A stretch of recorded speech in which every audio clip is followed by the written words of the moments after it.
晚间好，欢迎回到鬼影档案馆，我是鬼影，戴上你的耳机，准备迎接梦魇吧。云顶高原位于马来西亚彭亨州，是著名的旅游和娱乐胜地。然而，这片繁华之地背后却隐藏着许多灵异传闻。以下是3则与云顶高原相关的真实灵异故事，供您细细品味。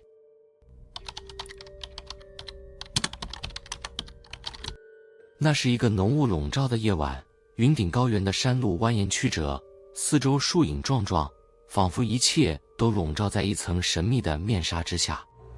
而在这片寂静中，一对夫妻驾车下山，他们原本兴致勃勃地来到这里享受赌场的刺激，但命运的齿轮却带领他们走向了一场难以言喻的噩梦。夫妻俩的行程开始得相当愉快，他们不仅赢了几局，还用获得的奖金美美地享受了一顿晚餐。然而，人心不足蛇吞象，贪念驱使他们继续留在赌桌旁。随着时间的流逝，他们的运气逐渐耗尽，赢来的钱又被输得精光，甚至连带身上的现金也一分不剩。午夜时分，他们只好悻悻地离开赌场。丈夫打趣地说：“也许这是上天让我们及时止损，不然再玩下去，恐怕连命都输了。”妻子点了点头，但眼神中透出一丝忧虑。现在还有足够的油开回家吗？丈夫拍了拍胸脯，放心，应该够用。然而，他的语气并不十分确定。车辆缓缓行驶在下山的路上，弯弯曲曲的道路让人倍感压抑。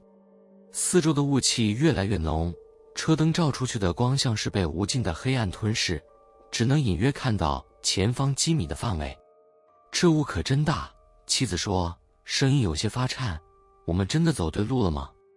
丈夫专注地握着方向盘，莫回头，只简单回应：没事，跟着导航走就是了。他的话音刚落，车辆忽然晃了一下，然后不动了。丈夫试图再次发动车子，却无济于事。仪表盘上的油量显示器一片刺眼的红色，燃油耗尽了。我就知道，妻子气得拍了一下座椅，早该加油的。丈夫无奈地搔了搔头，谁知道会突然没油呢？这地方又这么偏僻。他深吸了一口气，努力保持冷静。你留在车上，我去找救援。说完，他打开车门，冷风瞬间灌入车内，让妻子忍不住打了个寒战。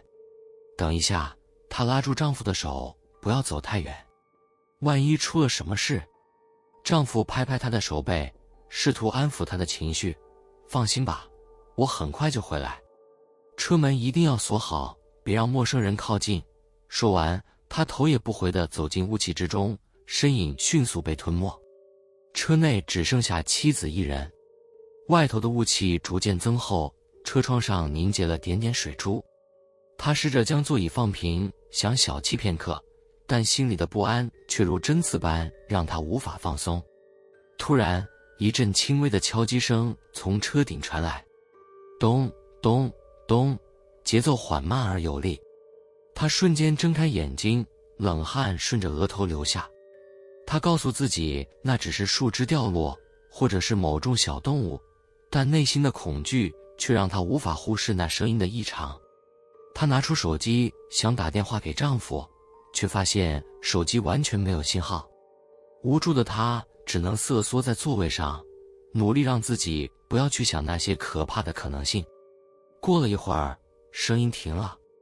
他刚松了一口气，却惊恐地发现车窗外有光亮闪过，是一辆车的灯光。他欣喜若狂地坐直身子，朝窗外挥手示意，但那辆车刚靠近，便突然加速，迅速消失在浓雾之中。紧接着，又一辆车经过，同样的情况再次上演。每当车辆接近时，他们像是看到了什么可怕的东西一般，总是飞快地驶离。妻子的恐惧达到了顶点，她蜷缩在座椅上，将双手抱在胸前，耳边响起的只有自己急促的呼吸声。忽然，车外响起了刺耳的喇叭声，打破了这诡异的沉静。一辆警车停在他的车旁，透过扩音器传来警员的声音：“女士，快下车，来这边。”妻子犹豫了一瞬，但害怕的本能驱使她立刻照做。他迅速解开安全带，推开车门，脚步踉跄地向警车跑去。警员再次喊道：“别回头，不要回头看。”这句话让他的脚步一滞，但他仍努力克制住自己的好奇心，直到他抵达警车旁。然而，就在警员拉开车门时，他的视线不由自主地扫过自己停放的车子，脑海中像有什么声音在低语：“看看吧，看看吧。”那一瞬间，他看见了，车顶上蹲着一名身穿白衣的女人，湿漉漉的头发垂到胸前，苍白的脸上挂着诡异的微笑。她手中抓着一颗血淋淋的人头，正在啃咬，猩红的液体顺着车顶缓缓滴落。他的世界在那一瞬完全崩塌，他张大嘴却发不出声音，整个人仿佛被钉在原地。警员见状，迅速拉他进警车并锁上车门。警车飞速驶离现场，而他早已瘫坐在座位上，泪流满面。事后调查发现，那名女鬼的身世极其悲惨。她生前是一位年轻的会计，因挪用公款无力偿还，绝望之下来到云顶高原，企图靠赌博翻本，却因输光所有积蓄而选择跳崖自尽。更令人毛骨悚然的是，这对夫妻中的丈夫几年前曾捡到一笔大额现金，而那正是这名女会计所遗失的款项。当年的因果终于在这个夜晚结束了，而那对夫妻永远无法摆脱那张苍白的脸孔带来的噩梦。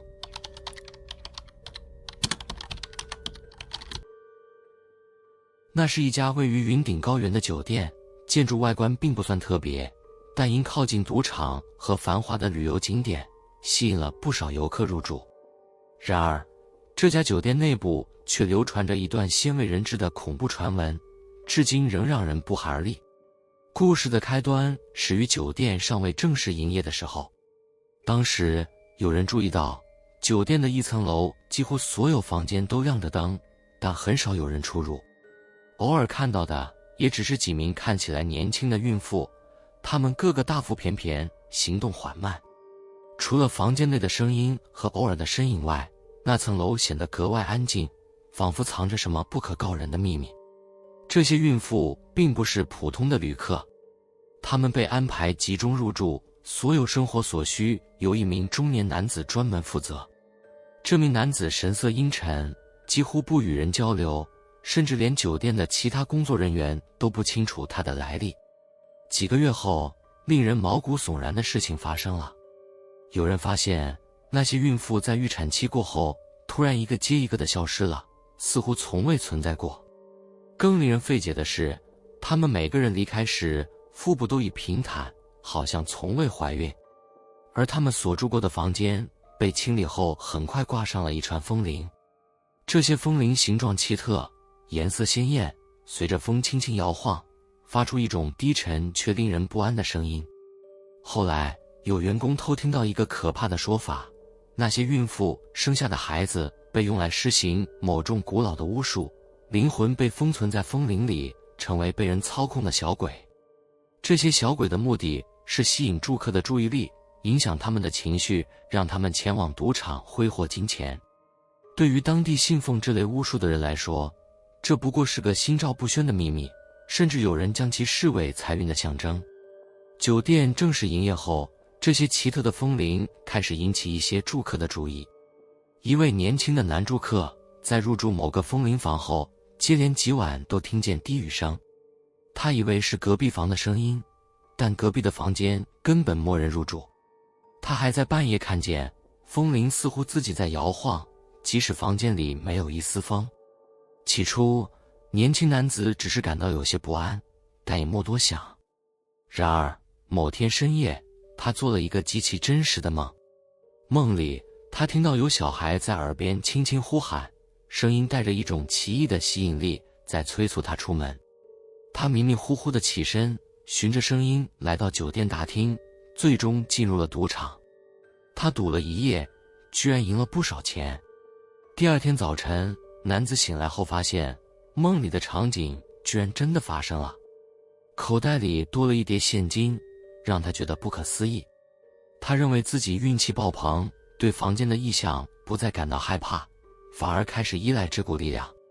然而，好运并未持续太久。几天后，男子又梦见那声音，这次更加清晰，甚至还出现了一个湿漉漉的小孩，脸色苍白，嘴唇发青，直勾勾地看着他。小孩没有说话，只是微笑着拉着他的手，将他再次带往赌场。男子再次赌了一整夜，但这次他输得惨不忍睹。他不但赔光了之前的银款，还不顾一切地动用了信用卡，甚至挪用了公司账户里的钱。他开始变得焦躁不安，每晚都梦见那个小孩，甚至在白天也能听到风铃声在耳边回响。他的情绪越来越失控，最终在赌场的某个角落崩溃，撕心裂肺地哭喊着：“让我走吧，我不想再赌了。”然而，没有人听懂他的话，他的身影像是被雾气吞没，消失在了监控的盲区中。几天后，他的尸体被发现在酒店天台，死因是跳楼。自从男子的死亡事件发生后，住在风铃房的客人们纷纷投诉房间内的异象。有人声称深夜能听到小孩的脚步声，有人表示风铃会自己响起，甚至还有住客目击到一个小孩站在窗边，但一转眼便不见了。酒店为了平息住客的不安，只能将所有挂着风铃的房间逐一清空，将风铃拆除。然而，这并没有终止诡异事件。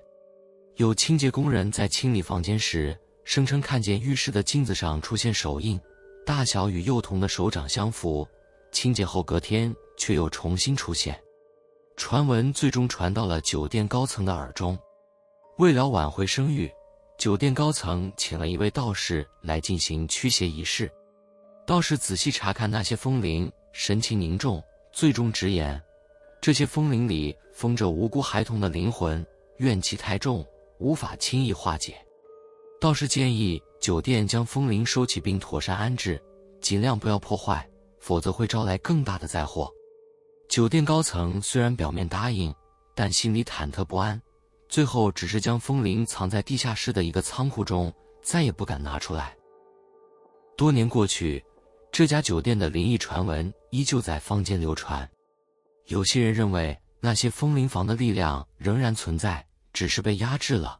也有人说，每到特定的日子，仍能听到地下室传来低沉的风铃声，仿佛在哭泣，诉说着未曾揭露的秘密。而那些消失的孕妇究竟去了哪里？那些无辜的胎儿又是否得到了安息？恐怕这永远都将成为一个无解的谜团。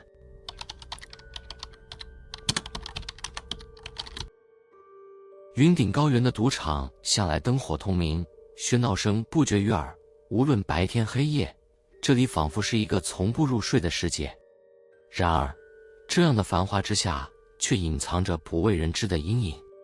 那些灯光照不到的地方，似乎埋藏着一些无法解释的存在，而这些故事在赌场的员工与常客之间悄悄流传。故事发生在某个平凡的夜晚，赌场如常地运转着，人们围绕在赌桌旁，盯着轮盘、牌面或骰子的结果，情绪随之起伏不定。赌场监控室的几名保安像往常一样盯着屏幕，确保场内秩序良好。然而，监控室内的一名年轻员工小林突然注意到了一个奇怪的画面。在某张轮盘桌旁围了一群人，他们的行为看似正常，但仔细一看，小林发现人群的最前方竟有几个小孩的身影。他们衣着简朴，神情呆滞，完全和这个地方格格不入。更奇怪的是，他们看起来并没有和任何成年人同行。小林揉了揉眼睛，再次盯着屏幕，那些小孩仍然在原地。奇怪的是，似乎没有其他人注意到他们的存在。小林向旁边的同事提起这件事，但同事看了监控屏幕后却皱起眉头，哪里有小孩？你是不是看错了？小林不相信自己会看错，他指着屏幕，就在那里，轮盘桌旁。同事再次仔细看过，却仍然什么也没看到，只有普通的赌客在围观轮盘的转动。小林的心里浮现一股不祥的预感，但他还是压下心中的疑惑，勉强让自己平静下来。当晚，赌场一切如常，直到凌晨，轮盘桌的荷官报告了一件奇怪的事情。他说在关闭轮盘的时候，发现下注的筹码数量和赌客所放置的数目不符，仿佛多了一些。工作人员清点多次，却始终找不到合理的解释。隔天，小林的疑惑愈发强烈，他决定利用空闲时间调取了前一天的监控录像。他仔细回放画面，那些小孩的身影果然再次出现。他们像是站在一个完全不属于他们的地方，眼神空洞，面无表情，与其他赌客的忙碌与紧张形成了强烈对比。更诡异的是，这些小孩在几秒钟后竟然凭空消失了，就像从未存在过。录像没有任何异常的剪辑痕迹，但画面中真的缺失了这些身影。小林心里发凉，他知道自己看到的并不是幻觉。几天后，另一名赌场员工也遭遇了一件诡异的事。他夜班时巡视赌场，发现一名母亲带着一个孩子正趴在一张未开放的赌桌上睡觉。他觉得这很不寻常，于是上前想叫醒他们，但当他走近时，那对母子竟然在他眼前凭空消失了。他下意识退后几步，浑身冒着冷汗，随后立即向主管报告此事。主管查看监控录像，却发现整个过程中，录像里的赌桌旁根本空无一人。这位员工因此被认为过于劳累，出现了幻觉，但他始终坚信自己所看到的一切都是真实的。这类事件开始在赌场内部流传，一些常客也曾提到过，自己似乎在赌场的角落看到小孩的身影，尤其是在清晨人流稀少的时候。他们都无法描述那些小孩具体的模样，只说感觉那群孩子湿漉漉的，像是刚从水里捞出来一样。有一次，一位客人在赌场的兑换柜台排队时，明明感觉身后站着一名小男孩，但当他转身看时，身后却什么也没有。这名客人不以为意，以为是疲劳使自己产生了错觉。直到他兑换筹码时，看到柜台玻璃的反光中，那名小男孩竟直勾勾地站在他身后，目光阴冷。当他猛然回头，小男孩却再次凭空消失。赌场管理层开始感到不安，于是请来了一位资深的灵异专家进行调查。专家在赌场内巡视了几圈后，提出了一个令人不安的说法。他认为这些小孩可能与云顶高原过去的某些悲剧有关。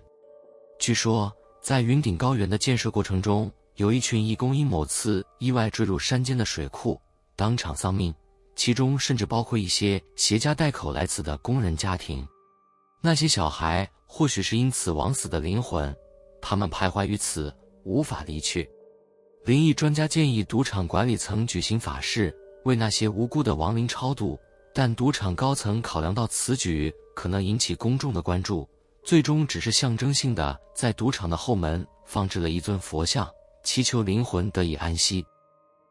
然而，这些诡异现象并未因此停止。小林也最终选择辞职，离开了这个让他感到毛骨悚然的地方。他曾在最后一天写下这样一句话：或许那些灵魂并不是来作祟，而是试图让人们记住他们的存在。当这些声音无人倾听时，他们只会变得更加凄厉。这些事情后来成为了云顶高原赌场内的一个禁忌话题，无论是员工还是游客，无人愿意细谈，但那些目击者的惊恐神色却无需言明。他们都知道，这片热闹的场所中某个角落，可能仍有那群湿漉漉的小孩静静地注视着，等待着什么，或在诉说着什么。喜欢这类型的故事的话，记得点赞、订阅鬼影档案馆，开启小铃铛，才不会错过每晚间的恐怖小故事。你们有类似的或者其他的灵异经验吗？欢迎留言分享。我是鬼影，我们下次见。